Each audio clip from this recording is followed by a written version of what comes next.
قد قال الله تبارك وتعالى في القرآن المجيد والفرقان الحميد أعوذ بالله من الشيطان الرجيم بسم الله الرحمن الرحيم يا أيها الذين آمنوا اتقوا الله وقولوا قولا سديدا يصلح لكم أعمالكم ويغفر لكم ذنوبكم ومن يطع الله ورسوله فقد فاز فوزا عظيما صدق الله مولانا العظيم وقال النبي صلى الله عليه وسلم يا معشر الشباب من استطاع منكم الباءة فليتزوج فإنه أحسن للفرج وأغض للبصر ومن لم يستطع فعليه بالصوم فإنه له وجاء وقال عليه الصلاة والسلام إن أعظم النكاح بركة أيسره مؤونة أو كما قال عليه الصلاة والسلام۔ میرے محترم بزرگوں اور دوستو، اللہ تبارک و تعالی نے اپنے پیغمبر ہم سب کے آقا جناب محمد الرسول اللہ صلی اللہ علیہ وسلم کے توسط سے اور آپ کے واسطے سے ہمیں زندگی گزارنے کا اور زندگی کے ہر مرحلے میں کام کرنے کا جو طریقہ اور جو سلیقہ عطا فرمایا ہے وہ انتہائی پاکیزہ ہے، صاف ستھرا ہے۔ اگر اس نظام کے اوپر کائنات کی انسانیت آ جائے تو یہی کائنات، یہی دنیا میرے دوستو جنت نظیر بن جائے، کسی کو شکوہ باقی نہ رہے، کوئی شکایت نہ رہے۔ ہر آدمی دوسرے آدمی کے لیے خوش اخلاقی کا مظاہرہ کرے، خندہ پیشانی کے ساتھ پیش آئے، کبھی ترشروئی کا، کسی کے گریبان میں ہاتھ ڈالنے کا اور کسی کے اوپر اپنے زور اور اپنی طاقت کو دکھانے کی نوبت ہی نہیں آئے گی۔ لیکن صورتحال یہ ہے کہ ہم نے زندگی کے تمام گوشوں میں مغرب کو اپنا پیر بنا لیا، امریکہ اور یورپ کو میرے دوستو ہم ترجیح دینے لگے اور انہی کی تہذیب کے ہم سب دلدادہ بن گئے۔ آج ہمارے کھانے پینے کا نظام، ہمارے اوڑھنے پہننے کا نظام، ہماری میرے دوستو زندگی کے تمام مرحلوں کے اندر اگر نظر دوڑائی جائے تو ہم مغرب کی تقلید کرتے ہوئے نظر آتے ہیں۔ یہی وجہ ہے کہ امت مسلمہ میرے محترم بزرگوں اور دوستو پریشانیوں کا اور حالات کا مسلسل شکار ہے۔ ہمیں لوٹنا ہوگا، ہمیں واپس آنا ہوگا۔ جب تک ہم اللہ تبارک و تعالی کی بندگی کی طرف نہیں لوٹیں گے، اور بندگی کب معتبر ہوگی؟ جب جناب محمد الرسول اللہ صلی اللہ علیہ وسلم کا طریقِ زندگی ہماری زندگیوں کے اندر داخل ہوگا، تب وہ بندگی معتبر ہوگی۔ جناب محمد الرسول اللہ صلی اللہ علیہ وسلم کے شان میں اللہ تعالیٰ نے کیا ارشاد فرمایا؟ ما آتاکم الرسول فخذوہ وما نہاکم عنہ فانتہوا۔ میرا منشا، میری رضا کی جستجو، میری بندگی کی اگر تلاش ہے تو جن باتوں کو پیغمبر دے رہے ہیں انہیں بصر و چشم قبول کر لو، ان کا اتباع کر لو، ان کی پیروی کر لو۔ وما نہاکم عنہ فانتہوا، اور جن باتوں سے پیغمبر روکنے تم ان کاموں سے، ان باتوں سے باز آ جاؤ، رک جاؤ، اپنے قدم کو جکڑ لو، بیٹھ جاؤ، اس طرف قدم کو آگے مت بڑھاؤ جس طرف آگے بڑھانے سے جناب محمد الرسول اللہ صلی اللہ علیہ وسلم نے روک لیا ہے۔ تو آپ کی سیرت پڑھیے، آپ کا طریقہ پڑھیے، آپ کی باتوں کو پڑھیے اور آپ کے طریقے پر، آپ کی باتوں پر عمل کرنے کی کوشش کیجیے۔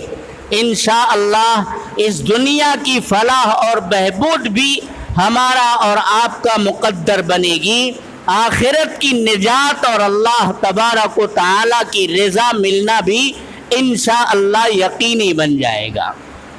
آج کل شادی بیاہ کا خوب رواج ہے،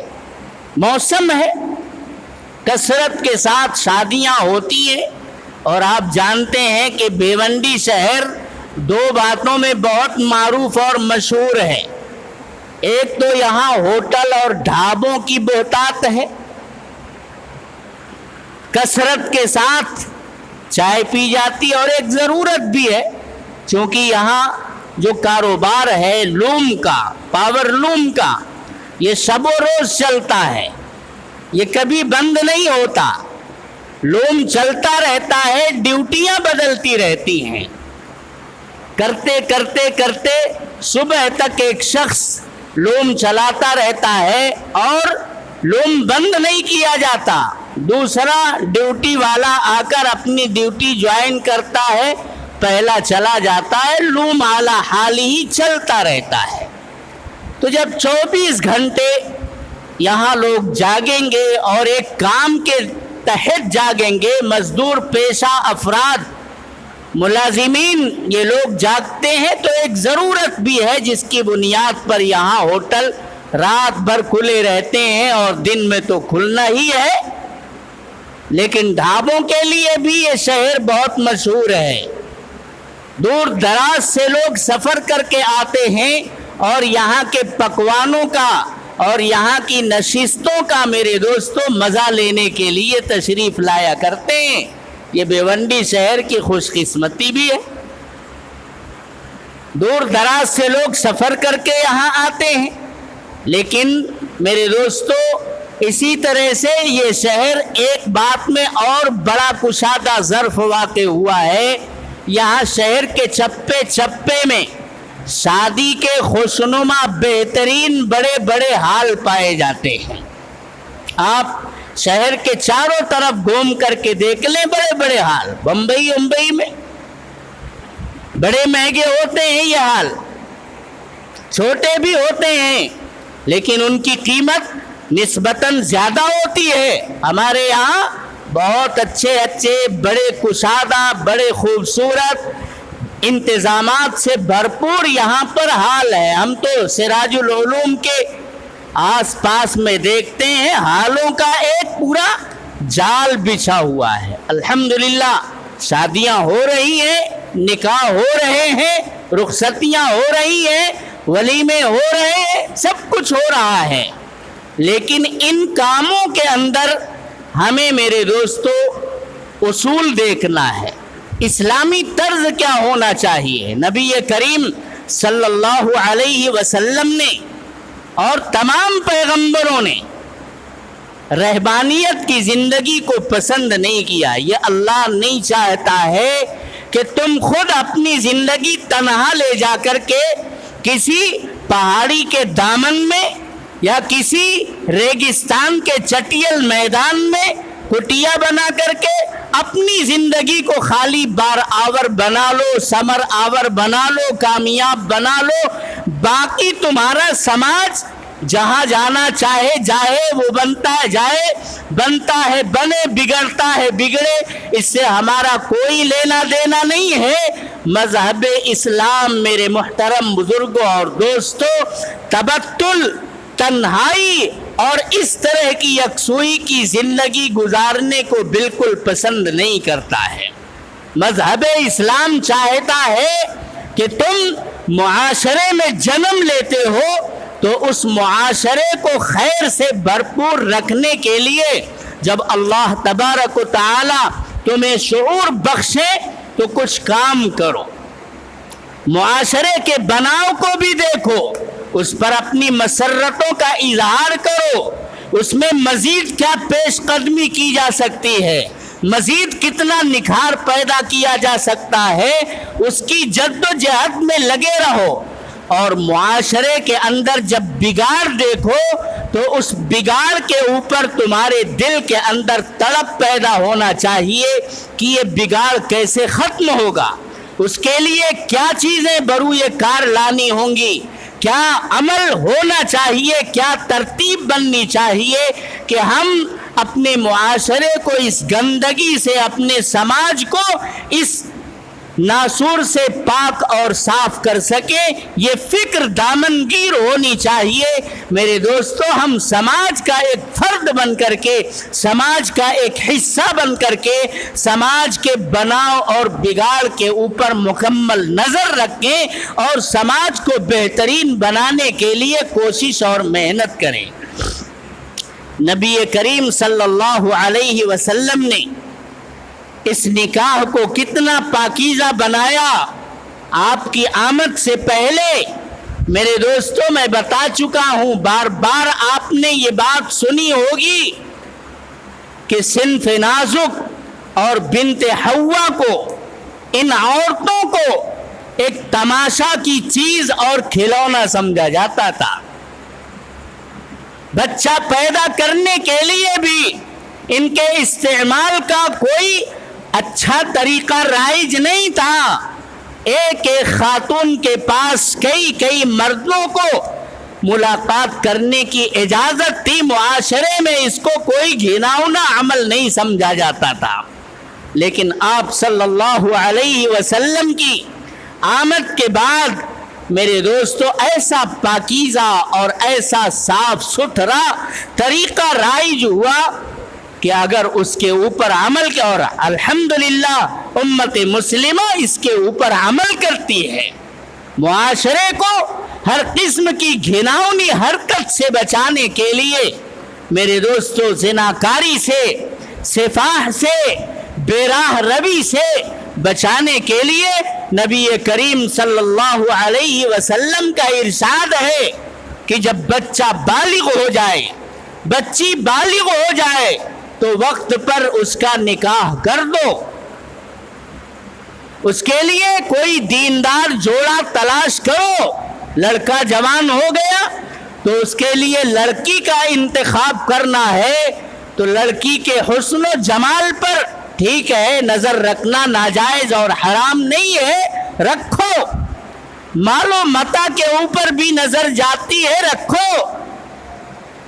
حسب اور نسب دیکھنا ہے، دیکھ لو۔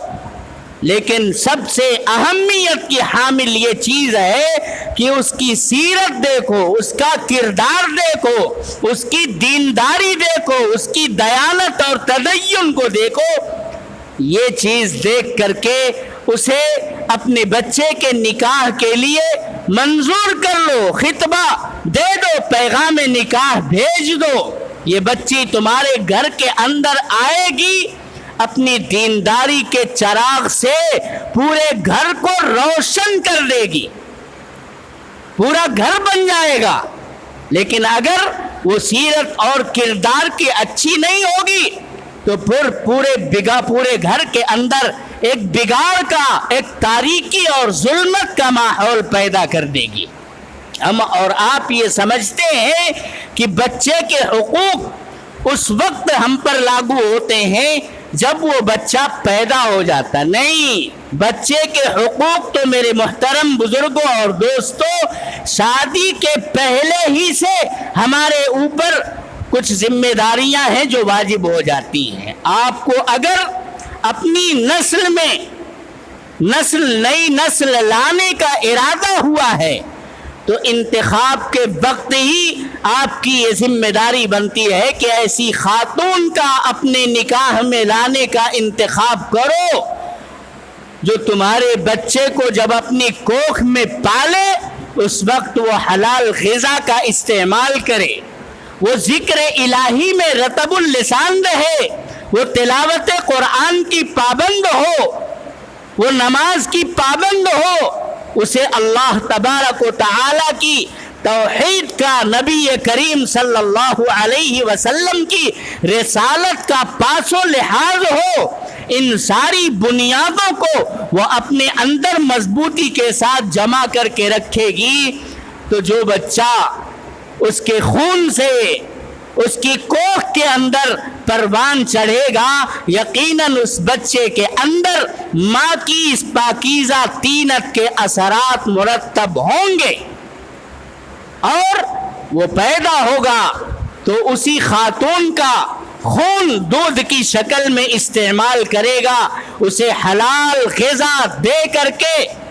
پاکیزہ اور صاف ستھرا بنانے کی جد و جہد ہماری ہونی چاہیے۔ تو بچے کی آمد سے پہلے ہی، انتخاب کے وقت سے ہی، جو بچہ جس کی ہم امید اور تمنا آرزو کر رہے ہیں کہ شادی کریں گے، بچے ہوں گے، اس کا حق میرے دوستو شادی کرنے سے پہلے ہی جس وقت انتخاب کا مرحلہ ہوتا ہے اسی وقت سے متعلق ہو جاتا ہے۔ نبی کریم صلی اللہ علیہ وسلم نے ارشاد فرمایا، تنکح المرأۃ لأربع، لمالها ولجمالها ولحسبها ولدینها فاظفر بذات الدین تربت یداک، کہ عورت سے شادی کی جاتی ہے تو کچھ لوگ ہیں جو اس کے حسن و جمال کے اوپر لٹو ہو کر کے اور اسی کی طرف ساری توجہ کر کے اس نکاح کو قبول کرتے ہیں، کچھ لوگ ہیں جو یہ دیکھ کر کے کہ اس گھر گھرانے میں اگر شادی ہو گئی تب تو ہم مالا مال ہو جائیں گے، مال و منال سے نہال ہو جائیں گے، یہ دیکھ کر کے کچھ لوگ شادی کرتے ہیں۔ اور کچھ لوگوں کے نزدیک حسب اور نسب یہ بہت زیادہ اہمیت کی حامل چیز ہوتی ہے، وہ دیکھتے ہیں، پیڑھی در پیڑھی ملاتے ہیں، اس کے بعد کہیں پیغام نکاح دیتے ہیں یا نکاح کو قبول کرتے ہیں۔ اخیر چیز میں آپ نے آخر میں فرمایا کہ کچھ لوگ ہیں جو دینداری کو دیکھ کر کے بھی نکاح کرتے ہیں۔ آپ نے اسی بات پر ٹھہر کر کے ارشاد فرمایا، فاظفر بذات الدین تربت یداک۔ اے بچوں، اے لوگوں سنو، دینداری کو دیکھ کر کے پیغام نکاح دو، لڑکیوں کو، بچیوں کو نکاح کے اندر قبول کرو، باقی تو ساری چیزیں خاک میں مل جائیں گی، سب تہو بالا ہو کر کے رہ جائے گا۔ وہ جو دینداری ہے، دینی اعمال ہے، بس انہی کا کوئی وزن ہوگا جو میدان محشر کے اندر نظر آئے گا، باقی کچھ بھی نہیں، سب کچھ یہی دھرا کا دھرا رہ جائے گا۔ آدمی مرتا ہے تو اس کے ساتھ صرف اس کے نیک یا بد اعمال جاتے ہیں، باقی ساری کی ساری چیزیں یہیں دھری کی دھری رہ جاتی ہیں۔ اب اس نکاح کے نتیجے میں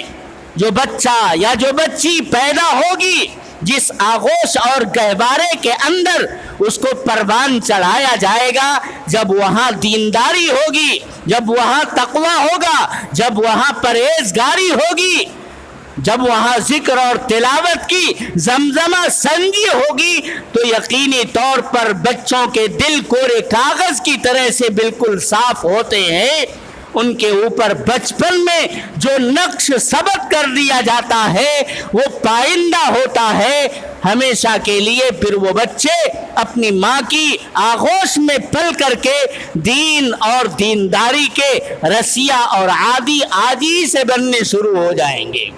میرے دوستو، جب نگہداشت ابتدا سے ہوگی، جب ان کی نگرانی آغاز ہی سے ہوگی، تو پھر ہمارے وہ بچے جب باشعور ہوں گے یا جب جوانی کی دہلیز پر وہ قدم رکھیں گے، جس وقت میں بچہ یا بچی لڑکھڑا جاتے ہیں،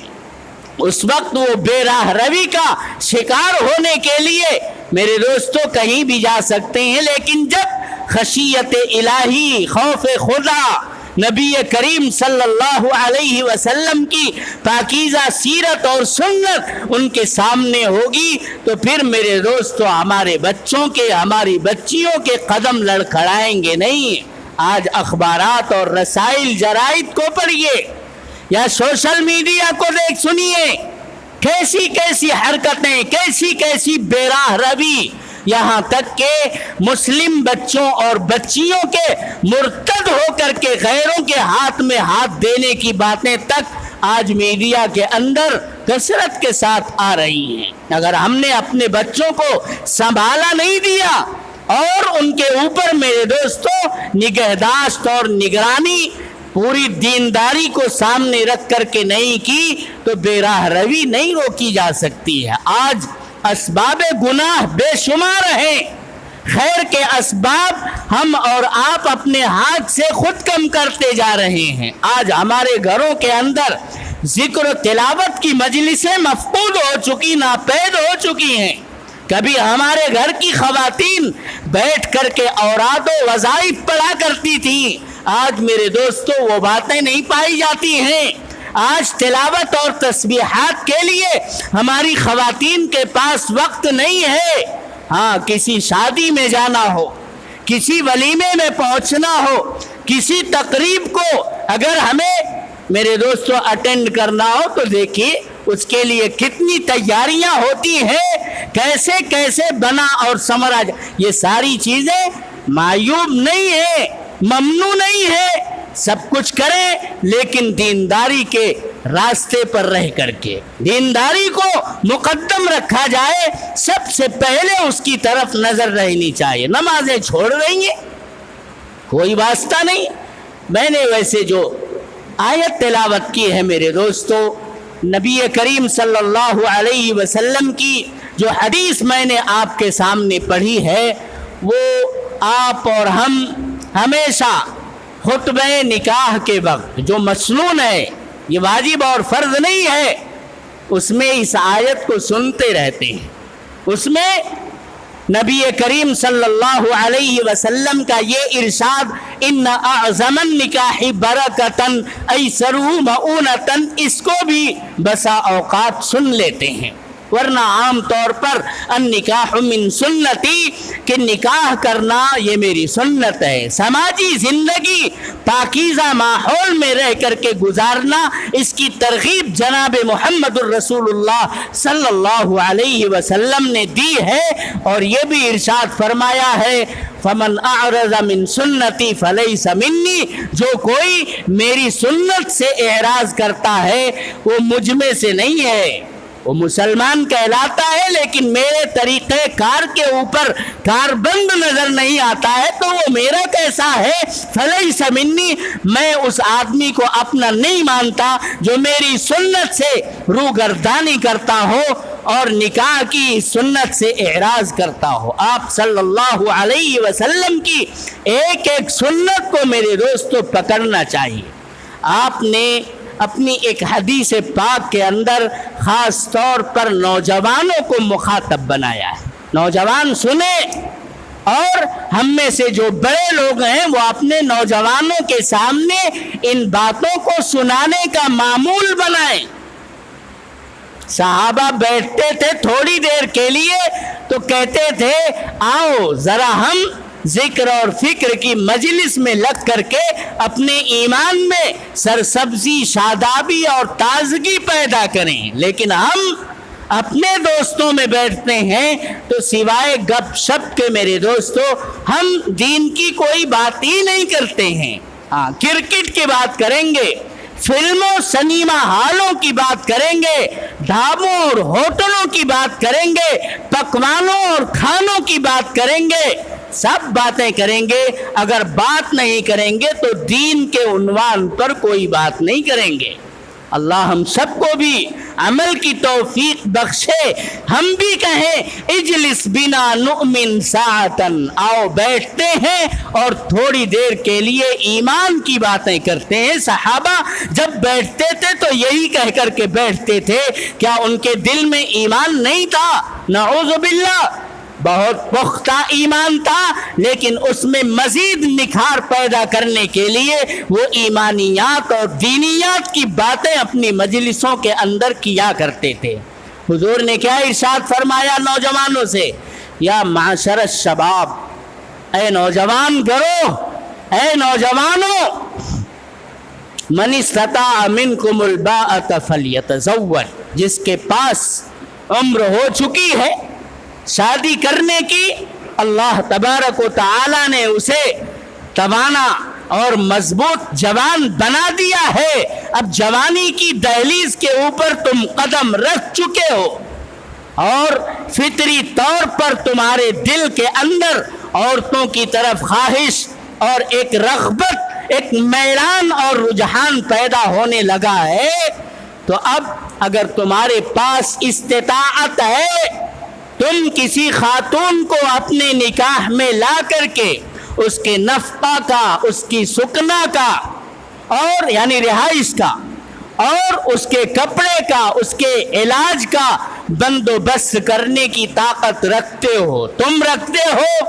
یا تم ابھی جوائنٹ فیملی میں ہو، تمہارے سرپرست اس کی استطاعت رکھتے ہیں، تو پھر جاؤ کہو اور شادی کر لو۔ کیوں؟ شادی کر لینے کے بعد یہ جو تمہاری نگاہیں للچائی ہوئی غیر محرم عورتوں کی طرف اٹھتی ہیں اور ہمیشہ تمہارے دل کے اندر ایک خواہش انگڑائی اور جنم لیتی ہے، تم اس کو روکنے کے اوپر قابو پا جاؤ گے۔ فَإِنَّهُ أَغَضُّ لِلْبَصَرِ، یہ پھر تمہاری نگاہوں کو تمہاری بیویوں کے اوپر مرکوز کر دیں گی، تمہاری نظریں پھر غیر محرم عورتوں کی طرف نہیں اٹھیں گی۔ وَأَحْسَنُ لِلْفَرَجِ، اور یہ چیز، یہ نکاح تمہیں رسوا ہونے سے بچا لے گا، تم کسی قسم کی بدکاری کے اندر مبتلا نہیں ہوگے، ہر قسم کے ابتلا سے اپنے آپ کو مامون اور محفوظ کر لو گے۔ اور آگے آپ نے ارشاد فرمایا وَمَن لَّمْ يَسْتَطِعْ، اور جو کوئی ابھی شادی کرنے کی استطاعت نہیں رکھتا ہے فَعَلَيْهِ بِالصَّوْمِ، اسے اپنی جوانی کی انگڑائیوں کو توڑنے مروڑنے کے لیے روزہ رکھنے کا معمول بنانا چاہیے۔ فَإِنَّهُ لَهُ وِجَا، کیونکہ روزہ رکھ لینا یہ اس کے لیے میرے دوستو ایک آڑ بن جاتا ہے۔ جب روزہ رکھتا ہے آدمی تو پھر خواہشات ٹھنڈی پڑتی ہیں، جذبات سرد پڑتے ہیں، جو باکپن اور جو انگڑائی تمنا لے رہی تھی وہ خود بخود میرے دوستو کمزور پڑ جاتی ہے۔ آپ صلی اللہ علیہ وسلم نے یہ ترغیب دی ہے کہ نوجوانی کی عمر کو پہنچتے ہی شادی ہو جانی چاہیے۔ ہاں بندوبست نہیں ہو رہا ہے تو پھر ذکر و اذکار میں، نماز اور روزے میں آدمی کو اپنے آپ کو لگانا اور کھپانا چاہیے۔ ہمارے بچوں کی صورتحال کیا ہے؟ ہم نے جو آیت پڑھی ہے اس آیت کا کیا ترجمہ ہے؟ خطبہ نکاح کے وقت 3 آیتیں پڑھی جاتی ہیں، ان تینوں آیتوں میں نکاح اور تزویج کا کہیں تذکرہ تک نہیں ہے۔ یا ایھا الذین آمنوا اتقوا اللہ حق تقاتہ، خوشی کا موقع ہے، شادی کا موقع ہے، لیکن ہمیں اس وقت بھی چوکنا کیا جاتا ہے اے ایمان والو، اللہ تبارک و تعالی کا تقوی اختیار کرو، خشیت الہی اپنے دل میں پیدا کرو، اپنے رب سے، اپنے اللہ سے ایسا ڈرو جیسا اس سے ڈرنے کا حق ہے۔ ہم اپنے لوگوں سے ڈرتے ہیں لیکن وہ احکم الحاکمین ہے، اس سے ہمیں کتنا ڈرنا چاہیے، اور جو نامرضیات ہیں اللہ کی ان سے کس قدر ہمیں بچنا اور پرہیز کرنا چاہیے، کہاں ہو پاتا ہے؟ یا ایھا الذین آمنوا اتقوا اللہ حق تقاتہ ولا تموتن الا وانتم مسلمون۔ اور دیکھو خوشیوں میں سرشار ہو کر کے صرف پٹاخے بازی مت کرنا، صرف دھن وصول کرنے کے چکر میں سسرال والوں سے مطالبہ کرنے میں پیش قدمی مت کرنا، اس خوشی کے مرحلے میں بھی تم اپنے پروردگار کی پکڑ کا احساس مکمل طور پر اپنے دل میں رکھنا۔ وَلَا تَمُوتُنَّ إِلَّا، مرنا مت مگر اسلام کے اوپر، مذہب اسلام کی نمائندگی کرتے ہوئے میرے پاس آنا، تب میری رضا کا پروانہ تم کو ملے گا۔ اس لیے میرے دوستو ہمیں زندگی کے تمام مرحلوں کے اندر اپنے رب کی مرضیات دیکھنی ہے، اپنے نبی کا نمونہ اپنے نبی کی سیرت کو نمونہ بنا کر کے چلنا ہے۔ اللہ تبارک و تعالی شادی بیاہ کے موقع پر بیجا رسومات اور خرافات سے ہم سب کی حفاظت فرمائے، اور جو پاکیزہ طریقہ نبی اکرم صلی اللہ علیہ وسلم کے توسط سے رائج ہوا ہے، بے کم و کاست اس پر عمل کرنے کی توفیق عطا فرمائے۔ وآخر دعوانا ان الحمد للہ۔